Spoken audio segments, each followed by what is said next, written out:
भाजपाला भारतीय जनता पार्टीला अध्यक्षासाठी आम्ही युवासेना पार्टीतर्फे पाठिंबा दिला। ही कोर कमिटीची बैठक जवळपास 1 ते 1.5 तास चालली।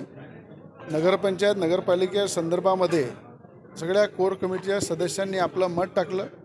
त्या ठिकाणी एक मताने आम्ही ठराव पास केला की भाजपचे नगराध्यक्ष नगरपंचायत आणि नगरपालिका या सगळ्यांना सरसकट युवासेना पार्टी पाठिंबा देत आहे।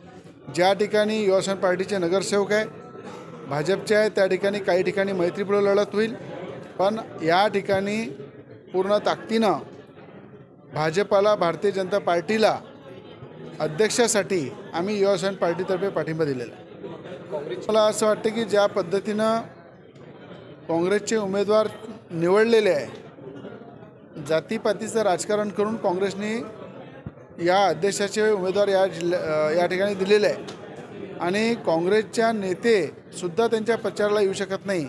अशा प्रकारची परिस्थिती त्या अध्यक्षाची झालेली आहे की डिपॉझिट जप्त होईल काँग्रेसचं, अशी परिस्थिती झालेली आहे। ज्या ठिकाणी देवेंद्र फडणवीस राज्याचे मुख्यमंत्री सभा झाली आणि जो ताकदीनं विकास सरकारच्या माध्यमातून जागोजागी होत आहे त्या विकासाला पाहून या ठिकाणी भारतीय जनता पार्टीचे अध्यक्ष निवडून येईल, युवासेना पार्टीचे अनेक नगरसेवक निवडून येईल, अशा प्रकारची स्थिती